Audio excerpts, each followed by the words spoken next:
When you can start having that mindset and that approach, you will crush it as a pre-PT. And the students that don't, they just simply stay stuck. And eventually they assume that their situation is hopeless, and they believe that someone is going to come save them.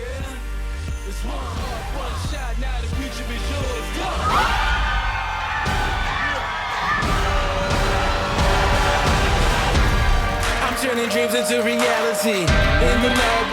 Hey, what is up? How you doing? If you want to become a physical therapist but feel stuck, and you're a student, you're trying to get accepted into PT school, and you have certain obstacles, whether it's fear, whether it's grades, whether it's the GRE, whether it's not knowing where to start that's holding you back, then this training will help you a ton, and all the other trainings that we've had in the past that you can binge on after you listen to this one. But what I want to talk about is the one action that will help you get into your dream school. So pay close attention. It's not a very complicated topic, but it's one that if you can apply it, it'll change the game for you. And every time I talk to students, I always find that pre-PTs usually fall into two main categories. And after you hear what I'm about to share with you, then you have to decide which side you're going to be on and which pre-PT you are going to become, so that you can either get into your dream school and get into PT school, or you could potentially go down the path of feeling like it's hopeless and potentially even quitting and giving up on your dream. So it's just a matter of how badly you want it. So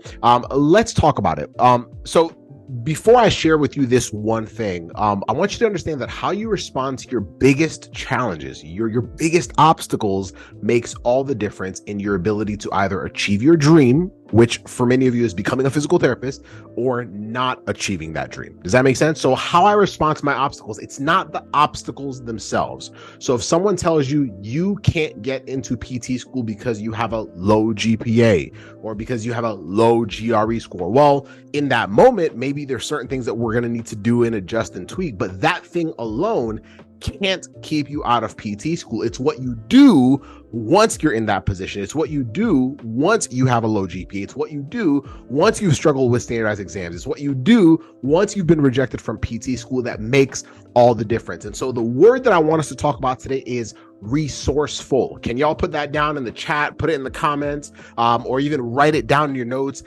I need to be resourceful. Can y'all put that in the comments for me? I need to be resourceful. And so my question to you is, are you resourceful? I think this is probably one of the biggest things, as I'm kind of thinking back to a lot of the students that we've worked with who have had some of the bigger challenges. And we've done a lot of different videos or podcasts that we've talked about different tips and strategies that our students have used. But at the end of the day, it just comes down to, am I willing to be resourceful? Like when I have an obstacle, do I just sit in it? So right now, let's use low GPA, right? If I have a low GPA, am I just kind of sitting in it, listening to a lot of the doubters, listening to a lot of people that are making me, increase my anxiety level and all that stuff? Am I just kind of sitting in it and ignoring it, or pushing to the side, or trying to figure out other ways that I can, distract the schools from my low GPA so that maybe they'll see all this other stuff, so that they don't see this big thing with my 2.7 or my 2.4 or my 2.9, as opposed to saying, wait, how can I be resourceful? And being resourceful simply means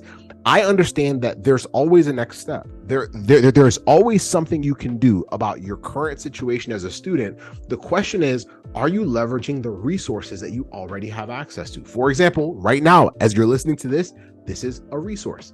And what you have to ask yourself is, number one, am I looking for the resources, whether it's YouTube, whether it's podcasts, whether it's Instagram, whether it's TikTok, whether it's actually paying a coach or a mentor or whatever? Are you looking for these resources so that you can solve your problem? That is the key. If you can be resourceful, you will always win. And the question is, when you're given a resource, whether it's free or whether it's paid, are you doing something about it? Because if you're not, then you're going to stay stuck where you're at. Does that make sense?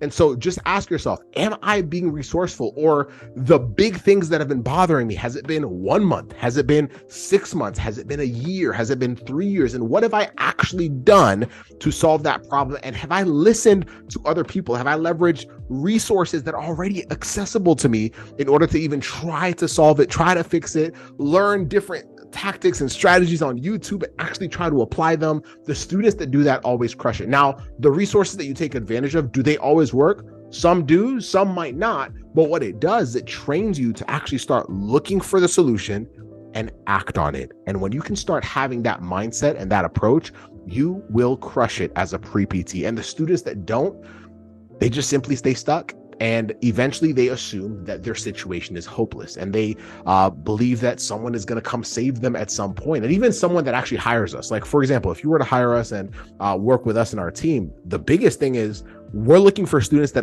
were already resourceful before they worked with us, because I know that when they have access to the guidance and the direction that we provide for them, they're going to crush it. Like, that's why right now, like, all of our students over the years have done so well. It's not because our stuff is magical. It's just because they've just been resourceful and they've been able to take solid information, solid guidance, and actually put it to work. And if you're already doing that, you're already moving in the right direction. If you're not already doing that and you're not being resourceful and you're maybe pointing fingers at other people, or you're not actually doing something about your situation, then let this be your wake-up call. Let's be resourceful. If you're resourceful, good things happen. And if you want a great place to start, go to preptgrindnetwork.com and we'll show you exactly how you can start being resourceful today and get one step closer to your dream of becoming a physical therapist. Go crush it.